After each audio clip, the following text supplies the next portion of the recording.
Geoffrey Stone, Ron Collins, Judge Diane Wood, and Judge William Bauer. Enjoy.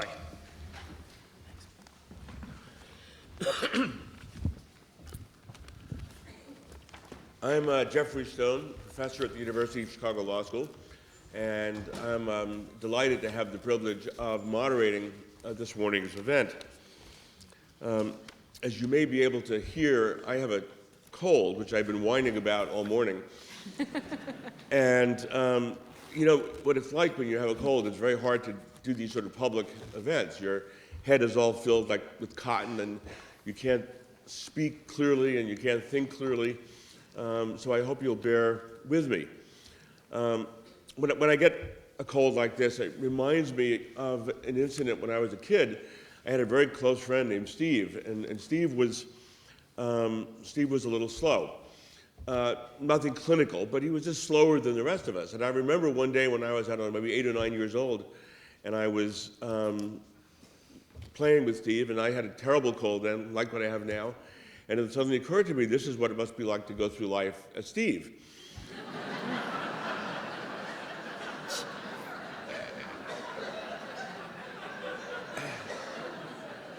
And then about 40 years later, I was having lunch with Diane Wood, who was then Associate Dean of the University of Chicago Law School, and I was Dean of the Law School.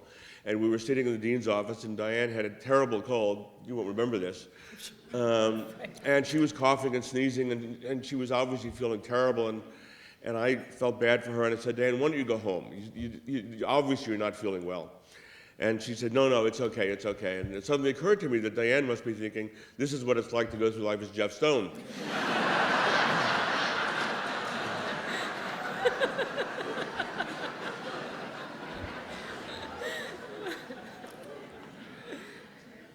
Okay, humor takes many forms. It ranges from the crude scrawl on the bathroom wall to Shakespeare's puns, from biting political satire to racist caricature, from sexual innuendo to slapstick. It's hard to explain what makes something funny. One theory suggests that it's funny to disparage others in a way that makes both the comic and the audience feel superior to the target of the humor. Racist, sexist, blonde, ethnic, religious, lawyer, light bulb, and political jokes typically have this quality. For example, what do you have when you find 100 lawyers at the bottom of Lake Michigan? A good start, right? That's one source of humor, right? Another theory suggests that humor arises from the juxtaposition of two incongruous statements. So, for example, George Washington at Valley Forge announced to his troops, the good news is that you're going to get a change of underwear. The bad news is that you have to change it with the man next to you.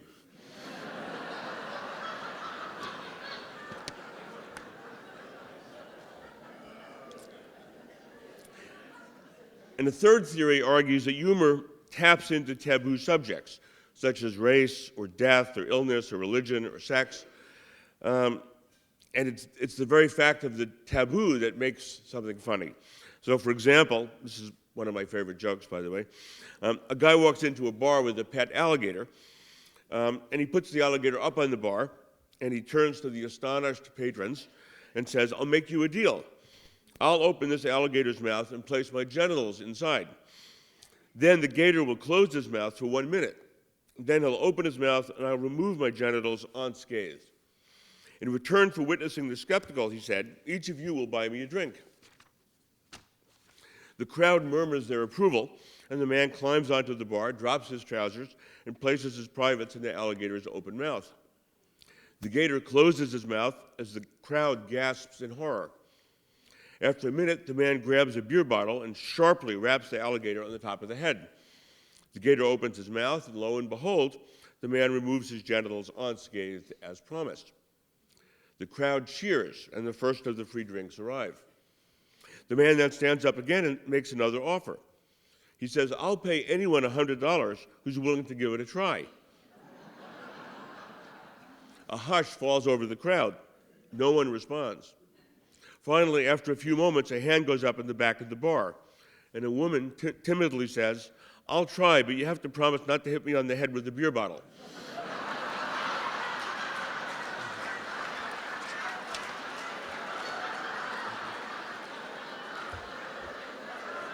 I knew you'd like that.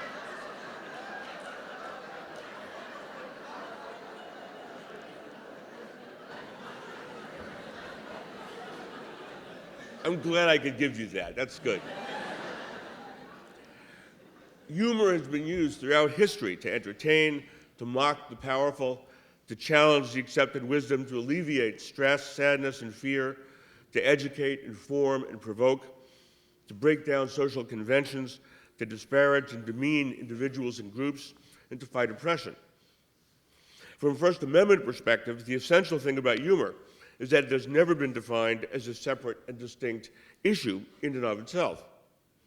That is, First Amendment doctrine does not recognize a category of expression called humor that is treated differently from other forms of expression.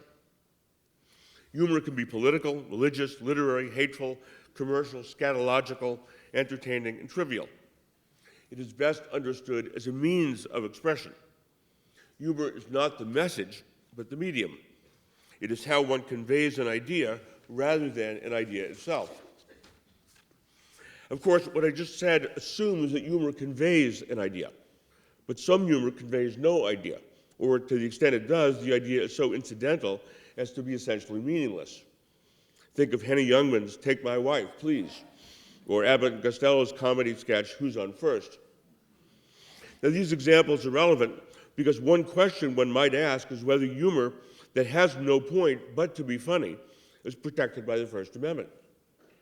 Some have argued, for example, that speech is protected by the First Amendment only if it relates directly to the political process. Robert Bork, for example, holds this view. On this theory, an awful lot of humor would be deemed mere entertainment and therefore outside the ambit of the First Amendment. Fortunately, the Supreme Court has never accepted this view. It's held, rather, that speech is protected by the First Amendment regardless of whether it is political. Thus, the Marx Brothers, the Honeymooners, and Richard Pryor are all protected by the First Amendment, whether or not they are political, whether or not the humor conveys an identifiable idea, and whether or not it is funny. It cannot constitutionally be made a crime in this country to tell a bad joke. On the other hand, speech is not protected by the First Amendment merely because it is funny. If speech is obscene or libelous or threatening or too noisy, it can be regulated whether or not it makes you laugh. Funny is no more a guarantee of constitutional protection than it is a disqualification. In this morning's program, we'll focus on three instances in which humor and the First Amendment have come into sharp conflict. These situations involve Lenny Bruce, George Carlin, and Jerry Falwell. Only two of them were funny.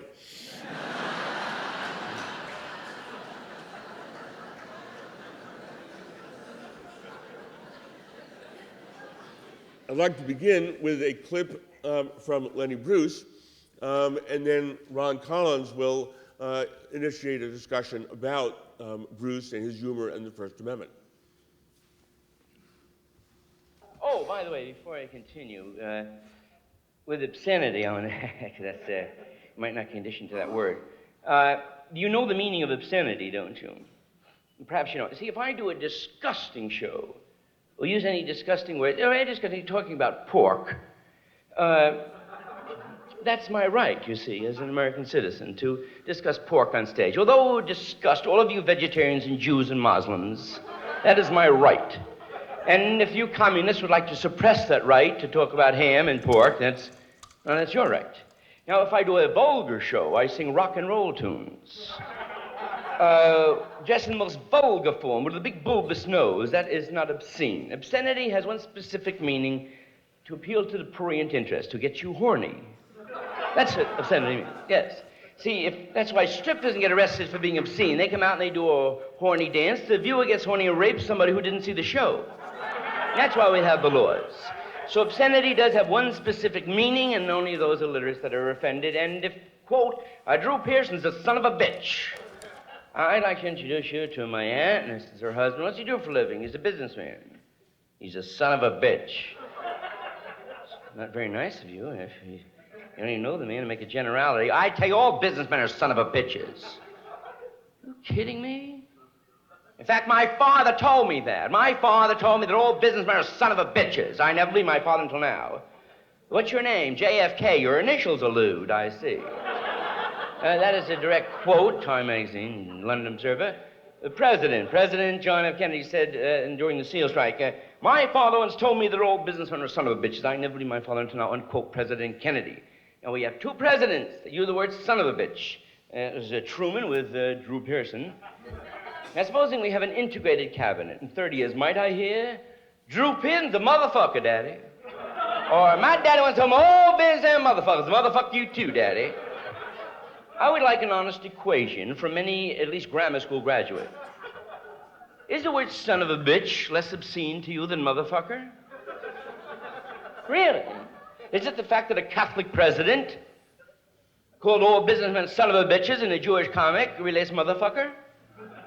If you're interested in the meaning of obscenity, I'm less obscene than the president. If the word motherfucker stimulates you sexually, you're in a lot of trouble. Especially if it's my mother.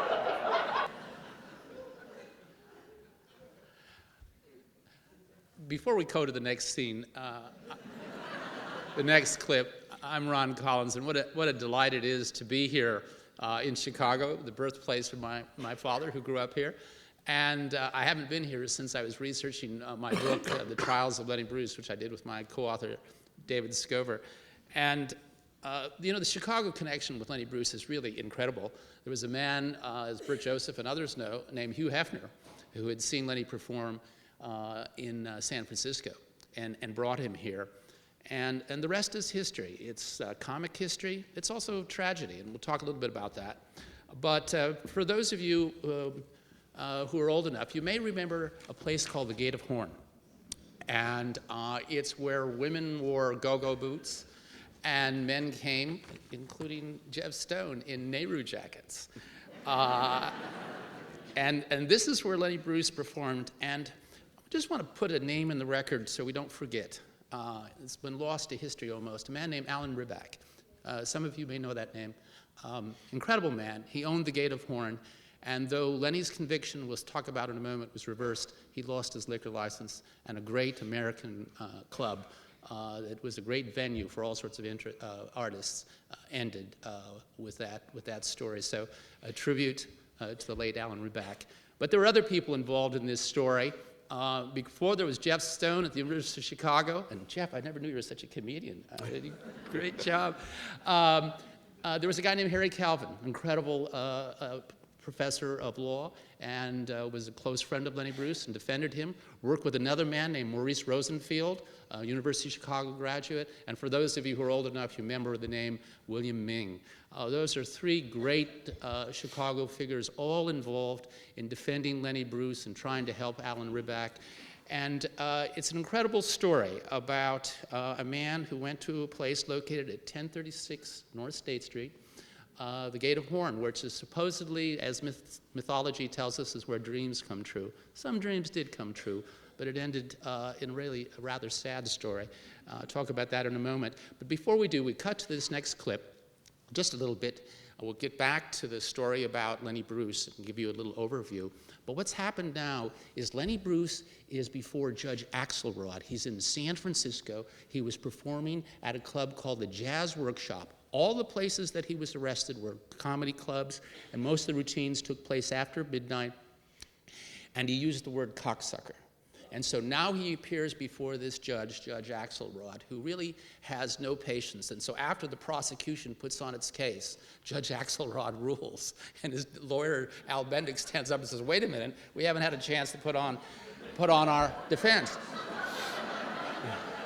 I kid you not, the Lenny Bruce ordeals in court were so hilarious that one thinks that they were part of his comedy skits. When Lenny Bruce and his Jewish lawyer appear in Chicago for obscenity, essentially he'd been charged with blasphemy because he'd been dissing the Pope. He comes with his Jewish lawyer. They're the only two Jews in the courtroom, and they look around. This is in Chicago, before Judge Ryan, Irish Catholic. And everybody has one thing in common except the two Jews. They have ashes on their forehead. It couldn't have been better if Lenny had written it. Well, anyway, what happens is Judge Axelrod, back in San Francisco, he's persuaded by the defense counsel that he should hear their case before he rules. But then he decides it's going to take a long time, and he wants to leave court early because he's going on vacation. So he says to Lenny Bruce, Lenny Bruce, I'm going to let you out on bail, but I tell you this, you so much as breathe a dirty word in any routine, and the next time you come before me, you better bring your toothbrush. So after that, Lenny Bruce performs at a sold-out theater in San Francisco, and he never once uses the word cocksucker. Instead, he uses the words blah, blah, blah. And here's an excerpt. The bust. What I got arrested for in San Francisco. San Francisco, I got arrested for, what I think, we can hear that, Daddy. I'm not going to repeat the word because I want to finish the gig here tonight. It's, they said it was vernacular for a favorite homosexual practice, a 10-letter word. It's really chic. There's 2 4-letter words and a preposition. I can't, I wish I could tell you the word. It starts with a C. Well, you know what the word is. Now, it's weird how they manifested that word as homosexual. Because I don't. That relates to any contemporary chick I know, or would know, or would love, or would marry, you know. And, now, when I took the bust, I finished the show. I said that word, you know, the 10-letter word. And he comes over and says, Lenny, my name is Sergeant blah, blah. You know the word you said? I said a lot of words that time. Well, that word. Oh, yeah. Well, Lenny, that's against the law, and I'm going to take it down. Okay, that's cool. It's against the law to say it and to do it. Well, I didn't do it, man. I know, but I just have to tell you that all the time. Okay, all right. Now, we're getting in the way again. And one, he's cool, because he said, you broke the law, and specifically this thing. Now, the other guy, look, I got a wife and kid. I don't want to hear that crap at all, man. I don't want to get involved emotionally with this. What do you mean you want to hear that crap? Did your wife ever do that to you? Bam, then it got very sticky. No. You ever say the word no? Never said, honest to God, never said the word never. How long you married? 18 years. You ever chip you on your wife? Never. Never one time in 18 years you chip it on your old lady? Never one time. Then I love you. Because you're a spiritual guy, but if you're lying, you'll spend some dead time in purgatory. Now, we really got into it. Okay, now, get in the court, the judge, Aaron Alvermitz, a red-headed junkyard Jew, a real verbissiner with thick fingers and a homemade glass eye. Tough folk, right? He comes in, blah, blah, swear the heat in. What do you say? Your Honor, he said blah, blah, blah. The judge, he said blah, blah, blah. Then the guy really yanked it up. That's right. I hadn't believe it. There was a guy up on the stage in front of women in a mixed audience saying blah, blah, blah. The judge, this I never heard, blah, blah, blah. Said blah, blah, blah. He said blah, blah, blah. I'm not going to lie to you. It's in the minutes. I'm not going to lie to you. All right. The DA. The guy said blah, blah, blah. Look at him. He's smug. He's not going to repent. Then they dug something. They sort of like saying blah, blah, blah. Because they said it a few extra times. Oh, look, do me a favor, too, because just this is very self-indulgent, but never applaud, because it really breaks my pace, and I hate it, because I don't know what to do. I can't smile like when I'm at it. Unless you do something funny, and that's not, so I don't do it anymore. Now, we got so embarrassed, blah, blah, blah. The bailiff is yelling. What do you say? Shut up, you blah, blah, blah. They're yelling in other courts. What do you say? Blah, blah, blah. God damn, it's good to say blah, blah, blah. That blah, blah, blah. That blah, blah, blah. That blah, blah, blah.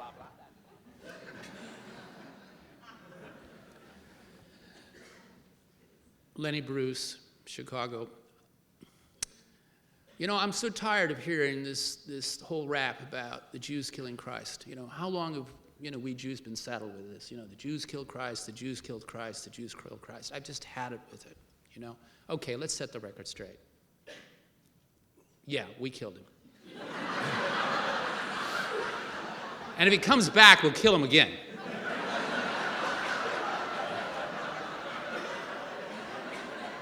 Funny to us, or some of us, not funny to the Irish cops in the back of the room. San Francisco, Los Angeles, Chicago, New York.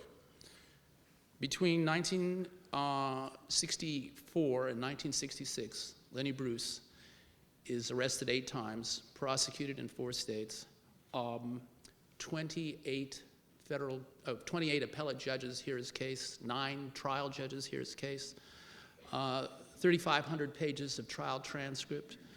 This is for misdemeanor obscenity busts, right? All in nightclubs, all, after hours, for using so-called dirty words. In the end, Lenny Bruce dies of an overdose. He dies bankrupt.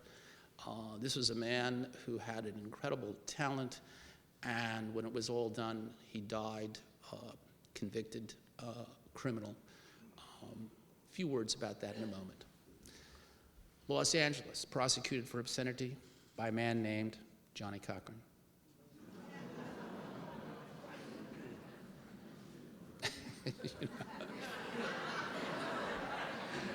Mr. Cochran, bless him, now departed, wouldn't allow it, didn't want to talk about it when we wanted to interview him, so one of those things that happens. But dismissed in San Francisco, convicted in Chicago of obscenity. Case goes up to the Illinois Supreme Court. Harry Calvin and others represented him. The court first rules against him, upholds the conviction, and then decides on its own motion to rehear the case. And Harry Calvin's hope to take the Lenny Bruce case to the Supreme Court ends. They rule in favor of Lenny Bruce. So the conviction in Illinois is reversed. In San Francisco, a jury finds him not guilty. And in New York, after 3 months of trial, he's found guilty. Lenny Bruce, the confrontational comic. He never turned away. He never tempered himself. He never gave up his belief in uninhibited, robust, and always wide-open comedy. Did Lenny Bruce use dirty words? Yes. Was Lenny Bruce the only comedian at the time using dirty words? No. Why was Lenny Bruce arrested then? I mean, why, of all the people? I mean, who cares if you say, you know, cocksucker in Greenwich Village after midnight? I mean, it's 1964. I mean, why? By the way, nobody at any of the performances that Lenny Bruce performed at, not a single person ever complained to the police. And yet the police were always there, you know. One time he was performing at the Troubadour, and there was all these police standing. He went through his whole routine, didn't say a dirty word, then came out for an encore. And he said, you know, I want to thank the gentleman in the blue. I hope you enjoyed my performance, and not once did I say cocksucker. You know, and of course they arrest him, you know, and the audience is in stitches. By the way, the night that he performed at the Gate of Horn, he's hauled off, and then the police were checking IDs, and as they were checking IDs, this young man, they went up to him and they said, may we see your ID? And he says, I don't believe in IDs. You don't believe in IDs? How would you like to go to jail? With Lenny Bruce in the paddy wagon? Yeah. And so there in the paddy wagon, George Carlin introduced himself to Lenny Bruce.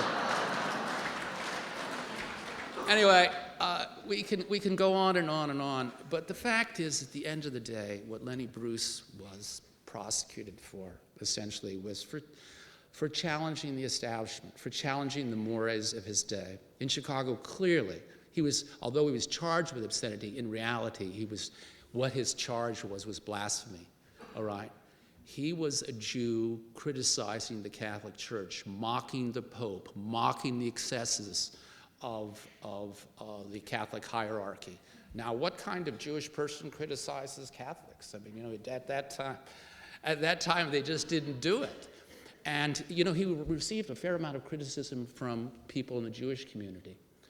But whether or not it was the Pope, whether or not it was Jacqueline Kennedy, whether or not it was the local mayor, Lenny Bruce, all right, always made it a point to show the hypocrisy. As he said, I'm the guy who pisses on the velvet. And because of that, he was prosecuted and died convicted. He was convicted in New York. He left New York. He was a felon, and then he dies of an overdose in August of 1966. And after that, like the great Phoenix, he rises from the dead. Movies are made about him. Bob Dylan writes a song about him. And he becomes a cultural hero. But what a price to pay to become a dead hero. And I will leave you with this. In 2003, after the book came out, some of us working with lawyers in Washington, D.C., decided to petition Governor Pataki to posthumously pardon Lenny Bruce. And to be honest, we never thought he'd do it. But on Christmas Eve, he did. And just a statement from him, I think it says a lot. the governor said in pardoning, and this was the first posthumous pardon in a First Amendment case in the history of our country, posthumous pardon. He says, the posthumous pardon of Lenny Bruce is a declaration of New York's commitment to upholding the First Amendment.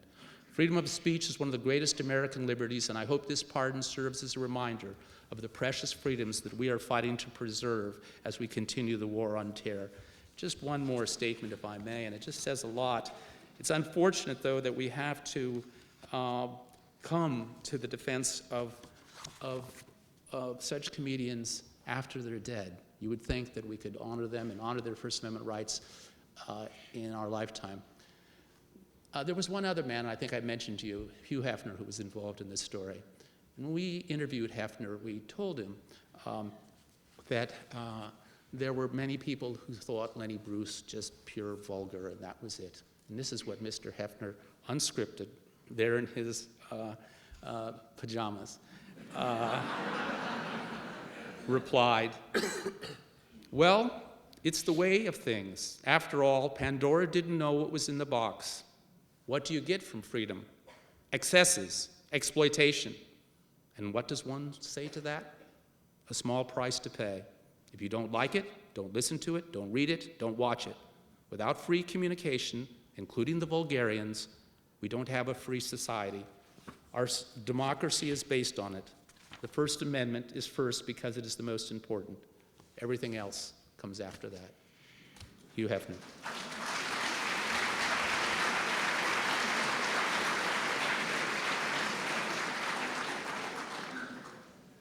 I can't resist the comment that the First Amendment is the First Amendment only because the first two proposed amendments weren't ratified. It was actually the Third Amendment. This is true. Ron, the word obscenity gets tossed around in all this. But of course, the concept of obscenity that we now work with is totally different. You want to say a little bit about that? Yeah, essentially, I mean, what we today call is indecency. And just an interesting little fact, I mean, but in those days, the idea of indecency as we've come to know it, which really pertains to the airwaves now, and we'll get to that when we talk about George Carlin and others. But so in those days, they used obscenity. And as Lenny Bruce said, my routines do many things, but they don't get anybody horny, you know. And so that was the whole thing. But something very important. When Lenny Bruce dies in August of 1966, something remarkable happens. Never again in any comedy club anywhere in the United States is a comedian criminally prosecuted for word crimes. It's almost as if the Supreme Court had ruled. It was an incredible feat. It tells you how Lenny Bruce changed the culture. And when he died, I think the society came to realize that whatever else, and by the way, the same laws were on the books the day after he died as the day before he died. And yet it's remarkable. I think it's one of the great cultural changes, and usually it takes a Supreme Court ruling. But Jeff is right. In those days, the only thing the government had was this whole notion, traditional notion of obscenity. And Lenny used to make jokes about it and how inapplicable. I mean, although he may have been guilty of this or that, and certainly he had had his share of illegal drugs, including the ones that were spiked into his veins the night he died. But in terms of his speech, it was a hard match with obscenity. Right. Ron, for those of you who aren't lawyers in the room, Ron made the point, or actually quoting Bruce, about making you horny. And the definition of obscenity that the Supreme Court eventually has come to requires, among other things, that the expression appeal primarily to the prurient interest in sex. And basically what that means is it creates a physiological sexual arousal reaction. And of course, the kind of speech that Bruce was using didn't do that at all. None of his bits were designed to create sexual arousal. And so the word obscenity, which was very loosely used in those contexts, today would be completely inapplicable to the types of expression that Bruce was engaged in. We should turn now to the second of our speakers, so to speak, George Carlin, because Ron did mention the fact that although we no longer would think of prosecuting dirty words in a nightclub. We still do have rules about the use of dirty words on the airwaves, and George Carlin was involved in a very important Supreme Court decision involving that question, and it involved the bit that he did called the 7 words you can't say on television. And he was parodying the Federal Communications Commission rule that prohibited the use of indecent language on television. And that bit was broadcast by a radio station, and the FCC then acted against the radio station for violating its regulation. So let's hear a bit from George Carlin, and then Judge Wood will lead the discussion about Carlin. I love words. I thank you for hearing my words. I want to tell you something about words that I think is important. I love, as I say, they're my work, they're my play, they're my passion. Words are all we have, really. We have thoughts, but thoughts are fluid, you know.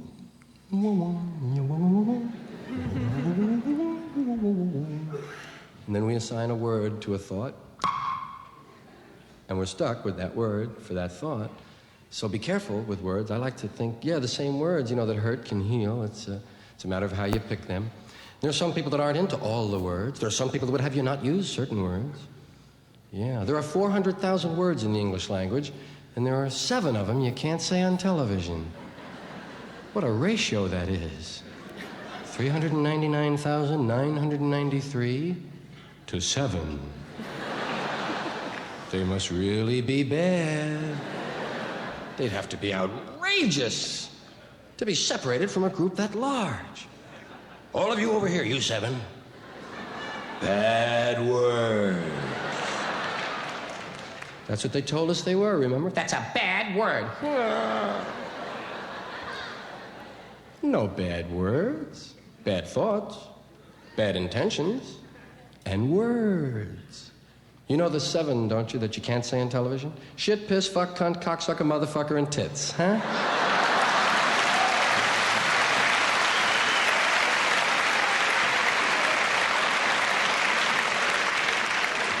Those are the heavy 7. Those are the ones that'll infect your soul, curve your spine, and keep the country from winning the war. Shit, piss, fuck, cunt, cocksucker, motherfucker, and tits. Wow. And tits doesn't even belong on the list, you know? Yeah. It's such a friendly sounding word. Sounds like a nickname, right? Hey, tits, come here, man. Hey, tits. Hey, tits, meet toots. Toots, tits, tits, toots, man. Sounds like a snack, doesn't it, huh? Yeah. Yes, I know, it is, right, a snack. But I don't mean your sexist snack. I mean new Nabisco tits. The new cheese tits. And corn tits and pizza tits and sesame tits, onion tits, tater tits. Yeah.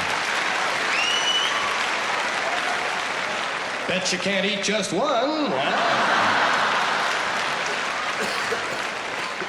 That's true, I usually switch off.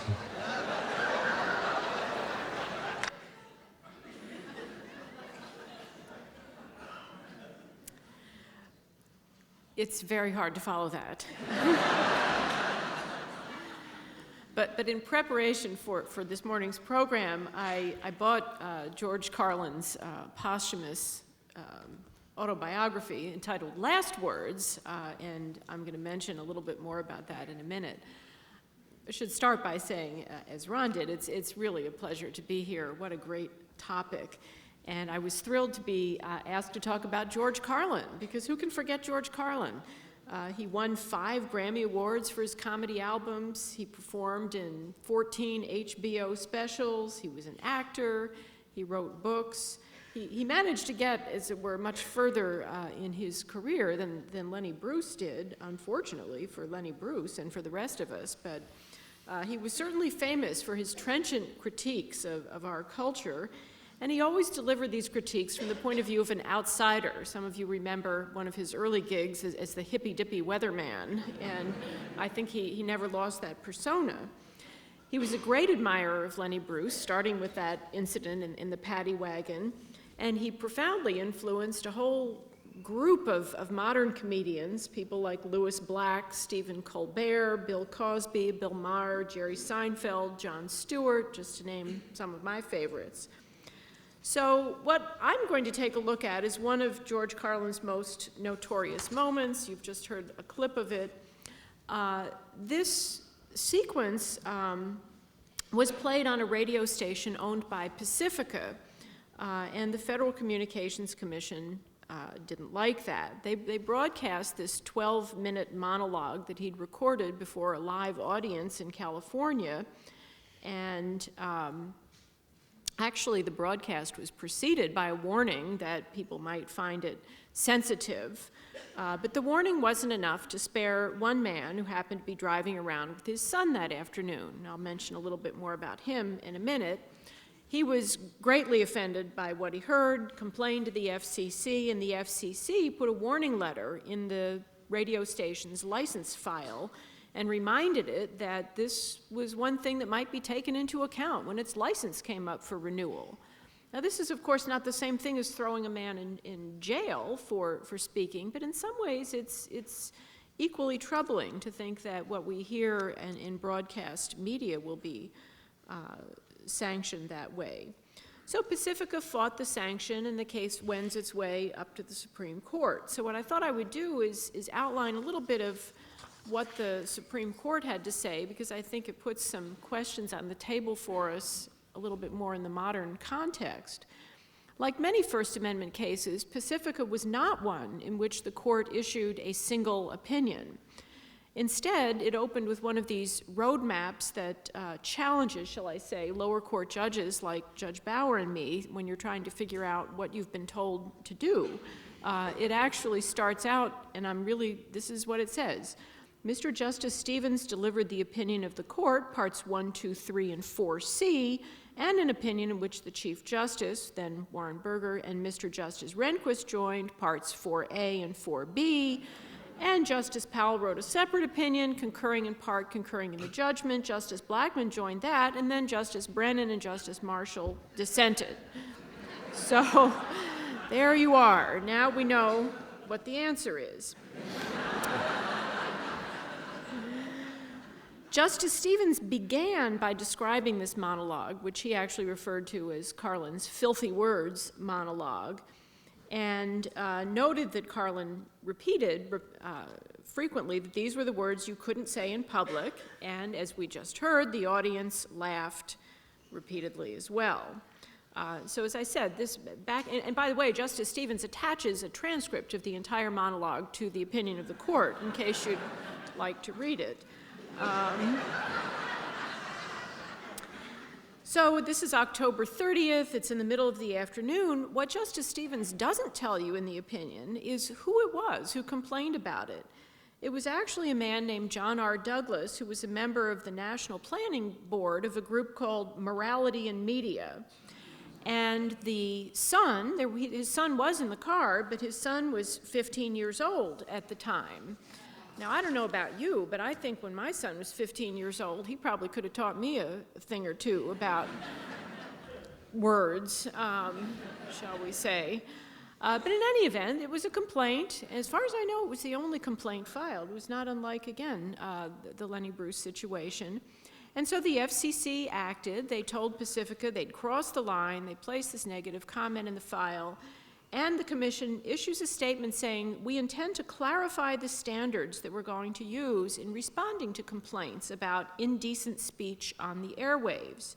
And it relied on two sources of authority that it had to do that. One was a statute that forbids, and I quote, any obscene, indecent, or profane language by means of radio communications. And then there was a more general statute that lets the commission regulate in the public interest. So the court offers 4 reasons why we should be so solicitous of broadcast speech. First, they point out that children have access to radios and in many cases are unsupervised by parents. Secondly, they say radio receivers are in the home, a place where people's privacy interest is entitled to extra deference. Third, unconsenting adults may tune into a station without any warning that offensive language is being used or will be broadcast. And fourth, they pointed out, and remember this opinion is 1978, they said there's scarcity in the broadcast spectrum, and so the government has to dole it out carefully. So Justice Stevens goes through, explains what the opinion said, explains what the lower court said, and he identifies two key questions. One, whether the commission's action was in fact forbidden censorship. And two, whether speech that is conceitedly not obscene in the way we were just talking about, not something that appeals to the prurient interest, etc., may nonetheless be regulated as indecent. So the court first decides, well, no, this isn't censorship, because nobody actually had to submit things to a censorship board in advance and be told, yes, it's okay to say this, no, it's not okay to say that. That was what it thought of as censorship. This was really after the fact punishment, and we've seen many examples of that in the years since, up to and including the Super Bowl and other famous incidents. So they get rid of the censorship problem by defining it very narrowly. Now, the other issue is what kind of speech can the commission regulate? And Pacifica had argued very strongly that when you looked at this phrase in the statute, it really all had to mean obscene, and they had reasons for that. But the court didn't buy that. They said, no, patently offensive speech can also be regulated. It makes a broadcast indecent. And it actually has some great quotes in the opinion, which I recommend to you. They say the FCC's regulatory activities can be aimed at speech that is constitutionally protected. They concede that George Carlin's monologue was constitutionally protected. But then it's really the nature of the medium that worries them. In one footnote, for example, they quote from the FCC, and I will quote from them, quote, "While a nudist magazine may be within the protection of the First Amendment, the televising of nudes might well raise a serious question of programming contrary to the law." So there you go. It's the way it's being presented that somehow feeds back into the level of protection. So then you get the sense that Justice Stevens is a little worried about this, because in the parts of his opinion that were not joined by a majority of the justices, he says, well, I'm really just looking at this broadcast, this day, this context. He worries a little bit that the FCC's action might lead radio stations to self-censor, but he says, well, this would just deter the broadcasting of patently offensive things, and we don't really care about that. And then he actually has a very interesting passage. He says, if there were any reason to believe that the Commission's characterization of the Carlin monologue as offensive could be traced to its political content, or even to the fact that it satirized contemporary attitudes about four-letter words, First Amendment protection might be required. But that is simply not the case. Well, I read that and I thought, I'm not sure I understand why, but that's what he says. And so that's the premise on which the court is deciding. And then he even goes so far as to say the word itself isn't the thing that's unprotected, and he alludes back to an earlier decision of the Supreme Court in which a Vietnam War protester was wearing a T-shirt in courthouse that said, "Fuck the draft," and that was considered to be protected speech. So when George Carlin says it on the radio, it isn't, but Cohen in the courthouse, it is protected. So the opinion goes on, and I thought you might be interested in what George Carlin himself had to say about it. He was kind of pleased to have been the subject of so much attention, and it's here in the book. He says, "I'm no lawyer, but this guy," referring to Justice Stevens, "seems to be saying that anyone whose language he finds indecent is like a burglar coming into his house with a gun or a mugger hitting him in the head with a pipe." He's alluding back to this, you're listening to this in the privacy of your home issue, which is a pretty paranoid view of free speech, George Carlin says. Justice Brennan got it right. Words were the issue. The court was banning not just words, but ways of thinking, acting, speaking, communicating with one another. There was plenty more hypocrisy at work. The original and sole complainant wasn't some average Joe who conceivably might have been speaking for contemporary community standards, if there are such things. And he goes on to make the point about the complainer. And then he finally concludes, FCC versus Pacifica Foundation has become a standard case to teach in communications classes and in many law schools. I take perverse pride in that. I'm actually a footnote in the judicial history of America. So let me leave you with, I think, two questions, and we have not resolved these questions at all since Pacifica. The first one is, what do we think about the court's instinct that First Amendment protections vary depending on the outlet? Is it possible to have one First Amendment for the person who stands on a soapbox in Grant Park and another one for the person who's standing out and passing out brochures, and another one who writes for the daily newspaper, and another one for the radio, and maybe something else for the bloggers, Facebook people, Twitter, maybe some of you are tweeting right now, I don't know. And all of the myriad ways in which messages get out today. The court is certainly making a practical point when it says, if you happen to turn on the radio and you hear a word that you don't like, you may be momentarily taken aback or offended, but the question whether the First Amendment has to respond to that is another issue. Justice Brennan had pointed out in his dissent that it wouldn't have been that hard simply to have turned the radio off or changed to another channel. And the second question that certainly the court was concerned about and has remained concerned about is, what about children? We've seen other things about children since then. We've seen V-chip debates. We've seen other sorts of things. If a child could go flip on the radio and hear this, is this something that justifies the commission's regulations? Or is there some middle ground somewhere? And then my second question really relates back to what we're doing here. What was George Carlin doing? Was this comedy? Was this political discourse? And it led me to reflect that law, I'm sorry to say, is often quite humorless. I remember being particularly challenged by this when I was hearing oral argument in a case. It was a copyright infringement case and a trademark case brought by a company that they manufactured plush dolls that were sold in truck stops. And I think you'll get the message about the doll if I tell you his name was Pull My Finger Fred. And when you pulled Fred's finger, he made a noise and he said something like, "Let her rip," or words. He had about 10 or 12 different things he said. So there was Fred sitting on the table in the courtroom for the oral argument. And, there we were, trying to be very judicious and not to laugh at Fred, and the lawyer going up to begin the argument actually pulled his finger. But, you have to keep the poker face. And judges are actually discouraged from being too humorous in opinions. Every now and then you'll see an outlier. Somebody will write their opinion in verse, or somebody will sprinkle references to movies to their opinion, or pun, or what have you. But in fact, we are told that this is a serious business, and so we're not allowed to inject too much humor into opinions. Now, what's George Carlin doing? Well, he's obviously making some points, but he's doing it in a very humorous way. He's certainly not the first comedian, not even Lenny Bruce was the first comedian to use naughtiness and being unconventional as a device.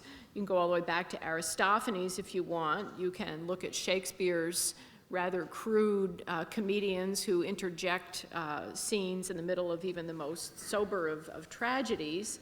And so this, and shock has been part of comedy for a long time.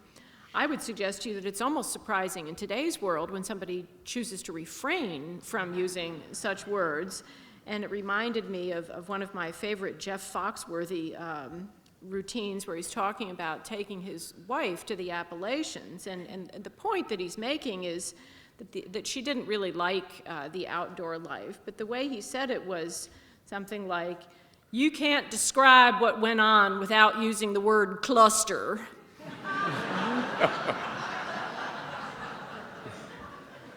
Who needed to say more? So George Carlin's decisions to be a little outrageous were the last in a very long line of comedic traditions, and the question is, can or should our airwaves, our broadcast media, our internet, whatever else, be somehow protected from the George Carlins of the world? So I think I will pass the baton back to Jeff and see the next thing. Diane, I'd be curious as to your thoughts as to why it is we as a society care about the use of these words. I mean, what is threatened by the words themselves? That's part of the point that both, obviously, Bruce and Carlin were making.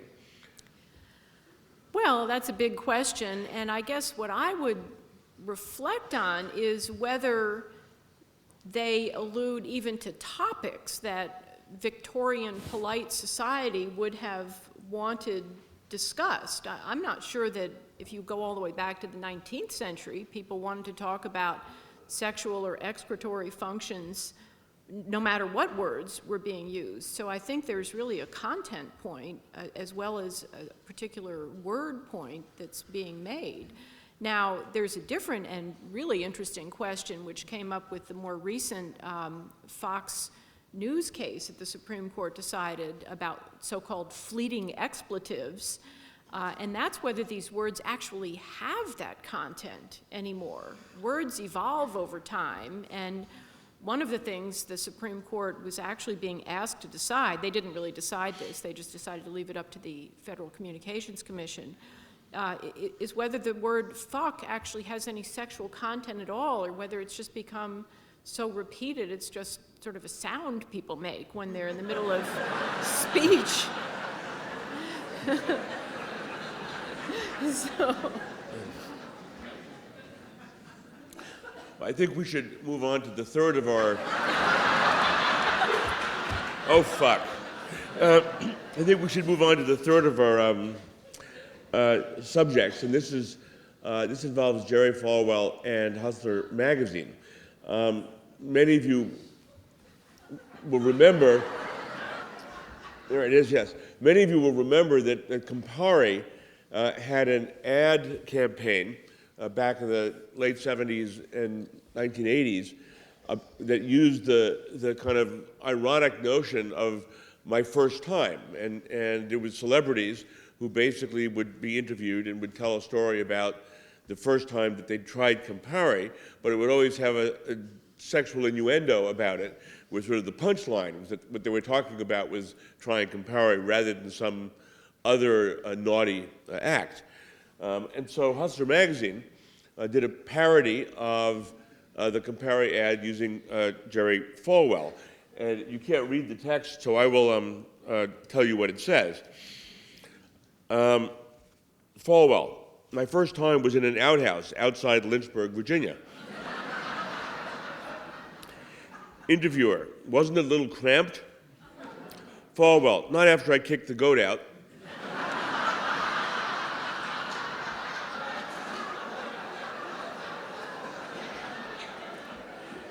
Interviewer, I see. Well, you must tell me about it. Falwell, I never really expected to make it with Mom, but then after she showed all the other guys in town such a good time, I figured, what the hell? Interviewer, but your mom? Isn't that a bit odd? Falwell, I don't think so. Looks don't mean that much to me in a woman. Interviewer, go on. Falwell, well, we were drunk off our God-fearing asses on Campari, ginger ale, and soda. That's called a fire and brimstone. And Mom looked better than a Baptist whore with a $100 donation. Interviewer, Campari in the crapper with Mom? How interesting. How was it? Falwell, the Campari was great, but Mom passed out before I could come. Interviewer, did you ever try it again? Falwell, sure, lots of times, but not in the outhouse. Between Mom and the shit, the flies were too much to bear. Interviewer, we meant the Campari. Falwell, oh yeah, I always get sloshed before I go out in the pulpit. You don't think I could lay all that bullshit down sober, do you? Falwell was not happy about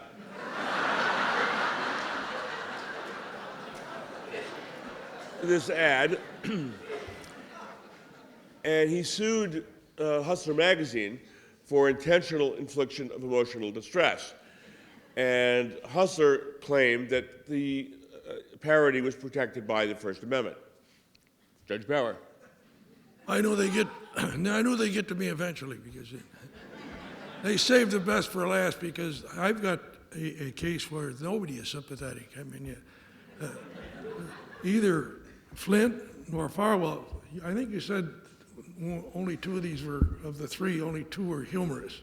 I meant the individuals as opposed to the incident. Both of these guys were humorists in a kind of an odd sense. Farwell, to those of you who do not remember, was a self-righteous fellow altogether. Now, I was used to self-righteousness. I was not here when Bert Joseph introduced us, but I went to law school with Bert Joseph. He might have told you that. And I, one time, was jibing him when I was U.S. attorney because he was representing the Playboy Clay, now Playboy Foundation. And in the early days of the Playboy magazine, it was really considered pretty far out and sexy. Nowadays, it's like a child's garden of verses. And he said that the magazine had nothing, that I ought to see Hustler. Well, Hustler was not very big in Wheaton, Illinois. So he sent me a copy of it, wrapped in brown paper. That was my introduction to it. But let me back up a bit and say why Flint himself was not in the category of the other two men we're talking about. He was not a First Amendment avexando. He was a money-making goof in its final form. You have a hard time getting sympathy for him. When the Playboy magazine was started, it was a follow-up of Esquire magazine that Hugh Hefner wrote. The Esquire magazine was designed for men of sophistication, the Geoffrey Stones of this age. And people like this. It had a reasonable sale in DuPage County, and we don't know. Probably not in Wheaton. Now, Wheaton is the West Point of Christianity.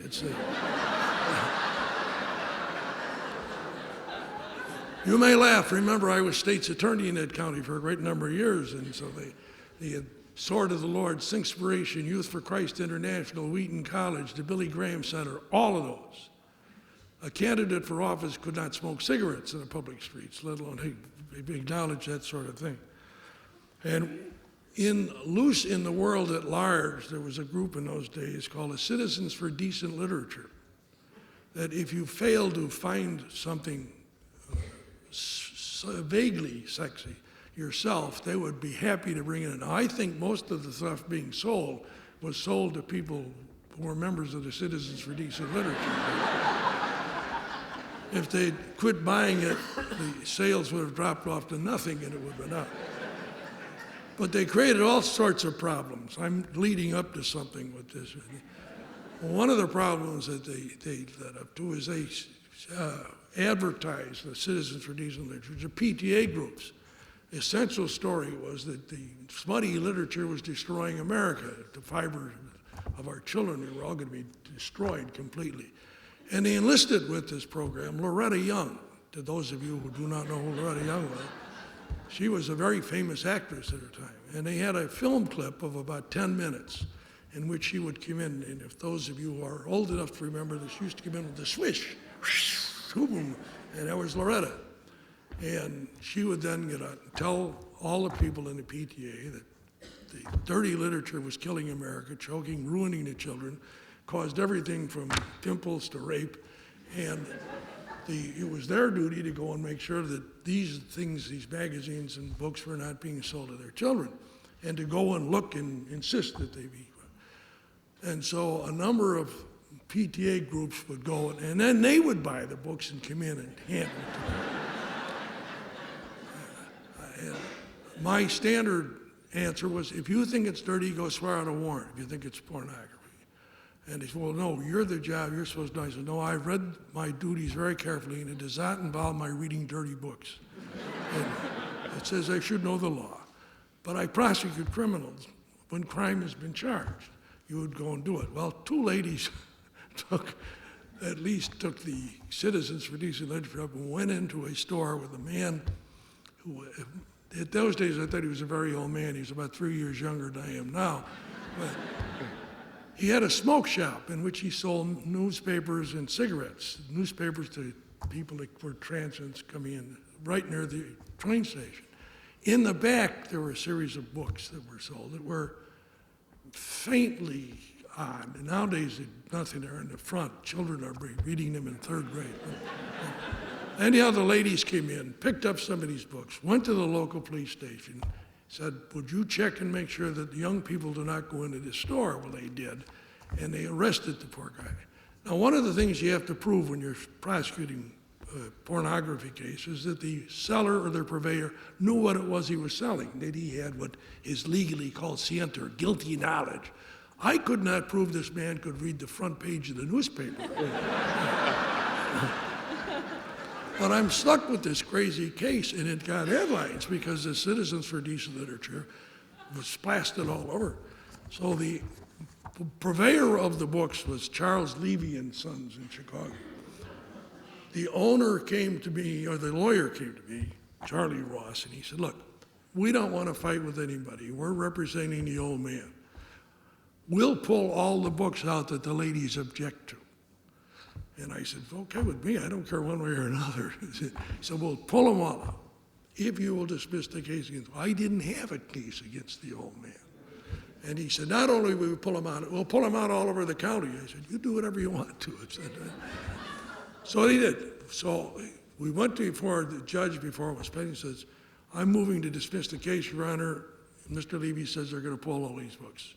The headlines the next day in the local newspapers were, Bauer makes deal with smut peddlers.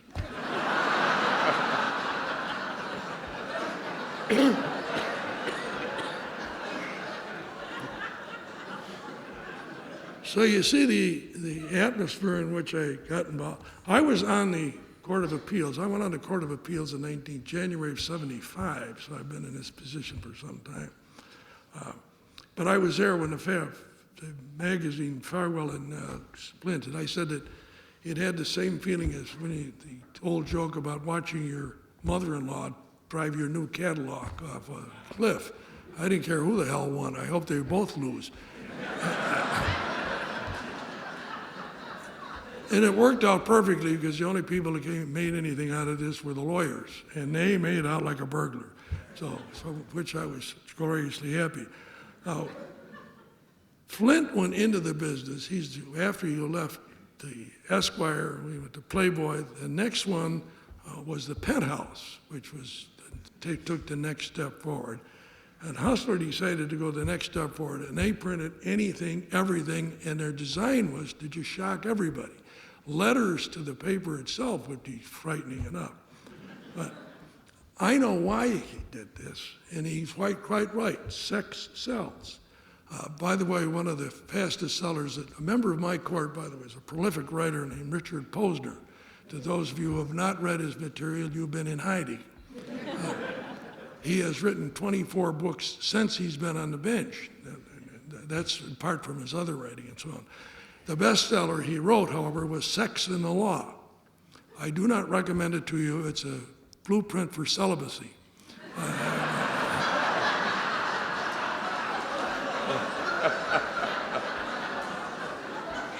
But the title alone sold it like crazy.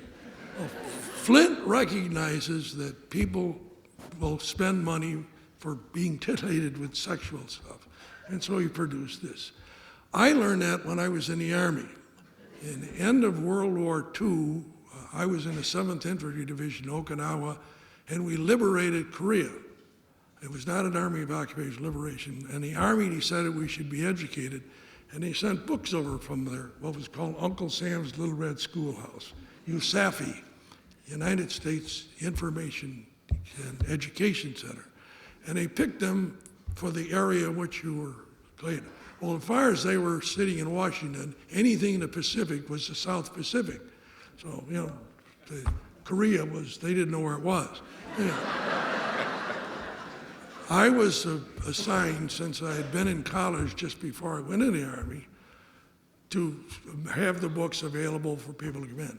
The biggest demand for people in the 7th Infantry Division then was Margaret Mead's Sex Life in Samoa.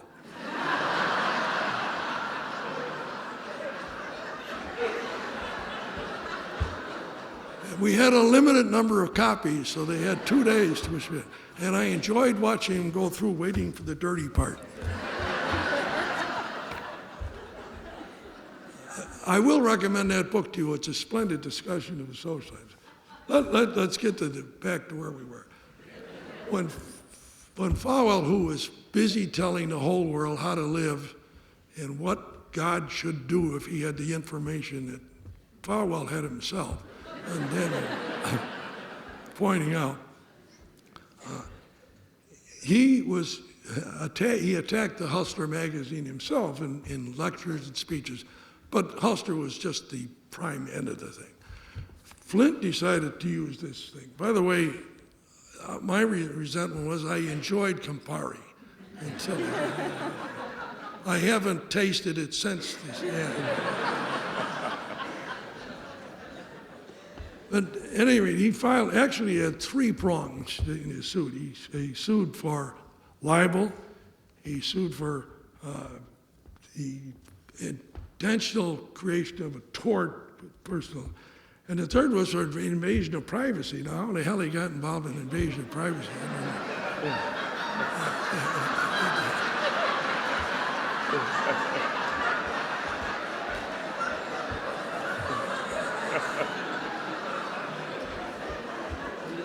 The mind boggles, but you know, anyway, that one it went by the board early on.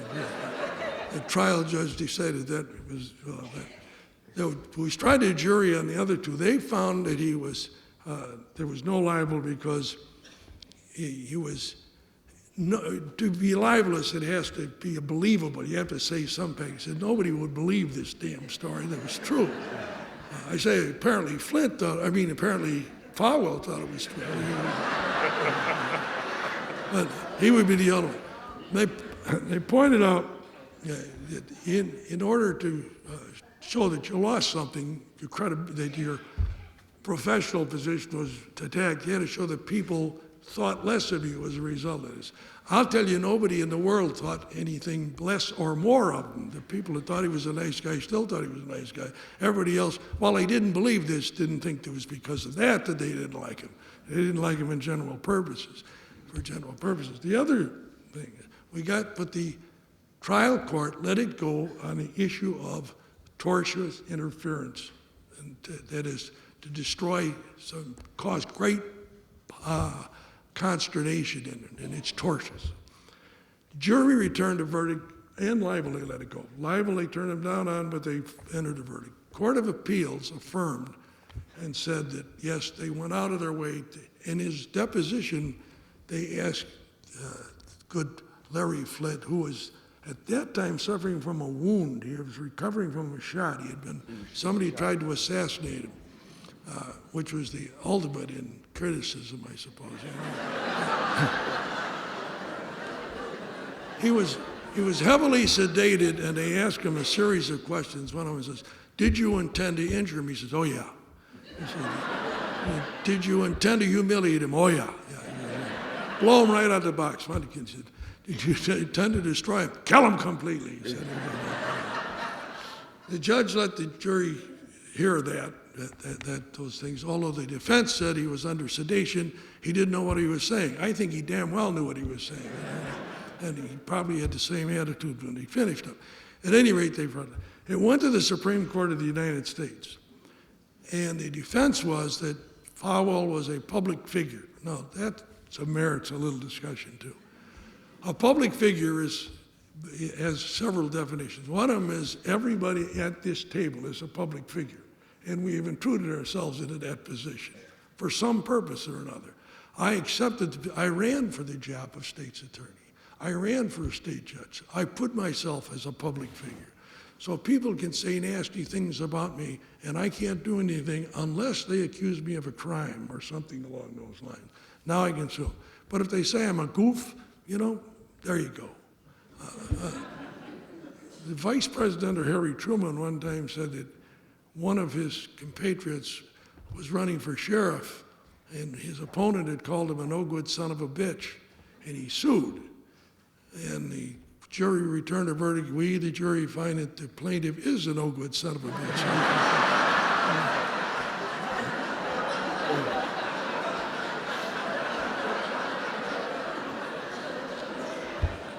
See, you have to be relatively careful about who you're suing for what reason. But a case called Sullivan said that if you're a public figure, there's a lot more leeway here and there.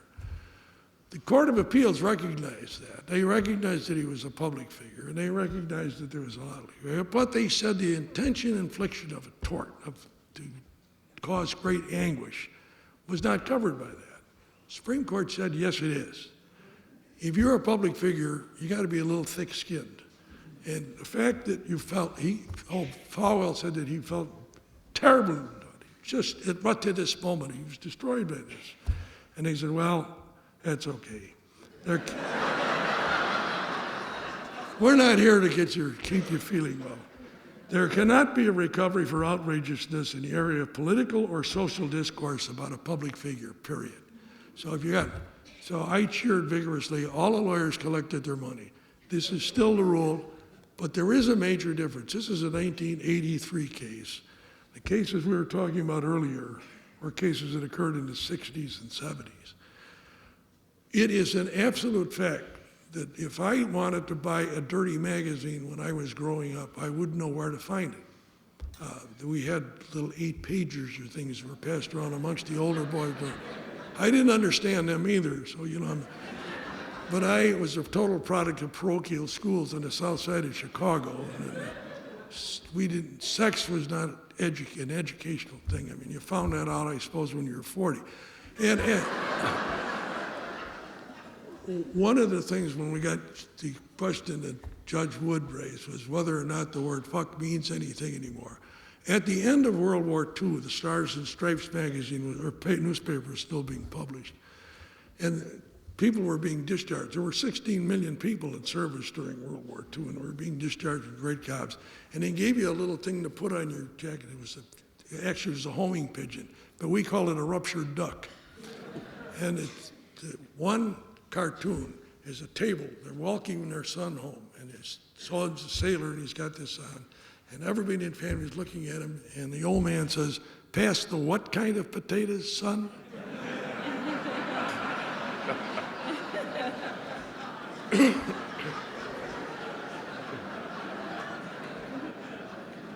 It has no meaning. It had no meaning. What has happened, I think, is that society has changed completely. The Citizens for Decent Literature are out of business because there's nothing more to do. It's pervasive. And the First Amendment makes it so.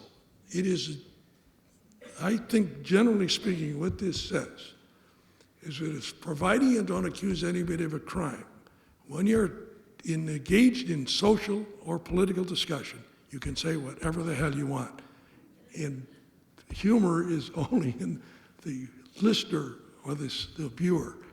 Like beauty, it's in the eye of the beholder. I applaud the decision in the case, but I suppose I applauded more vigorously because of the two people involved.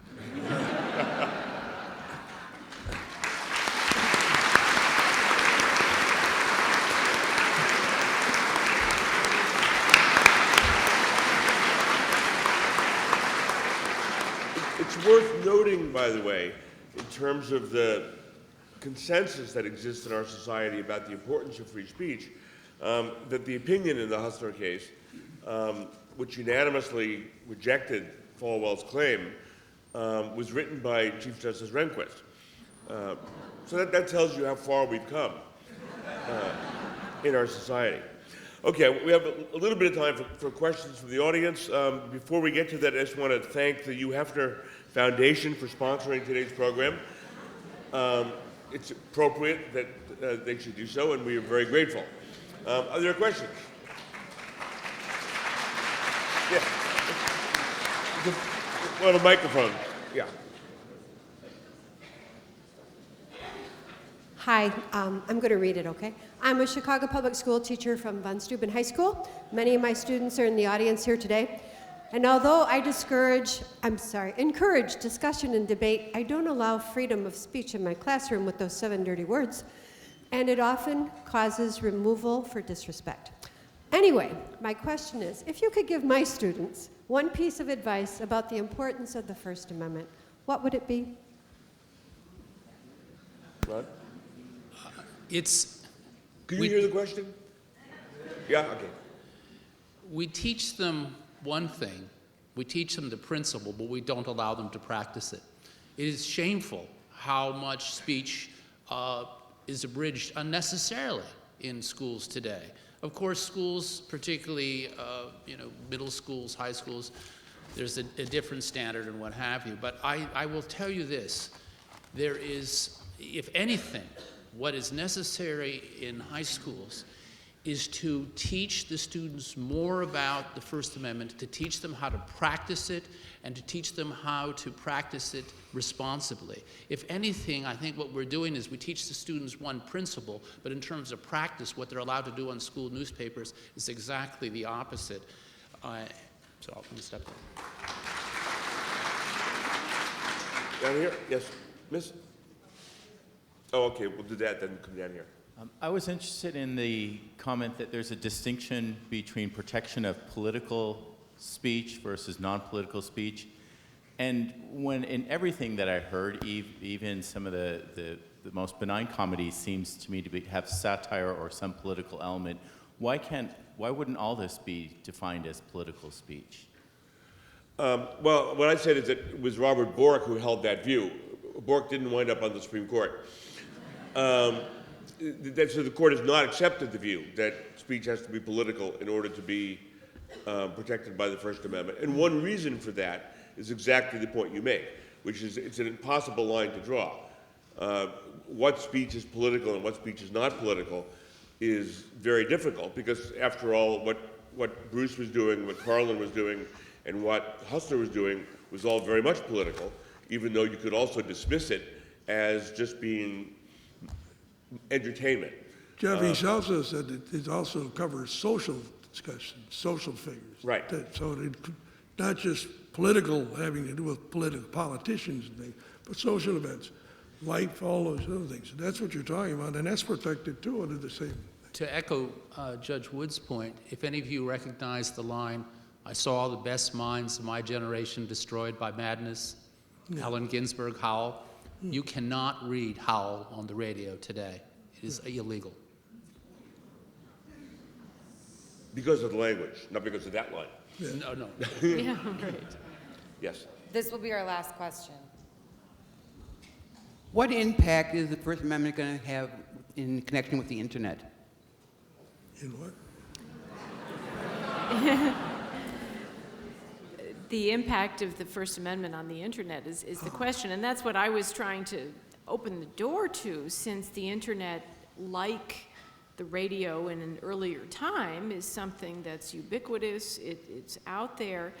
The interesting thing to me has been the idea that perhaps what we do is we continue to protect freedom of speech very carefully, but we look at, let's say, more private mechanisms, whether it's the V-chip or whether it's parents being able to say, we're just not subscribing to these websites, or whether it's truth in labeling, if you sign on to this website, the first page just tells you there's going to be some explicit content.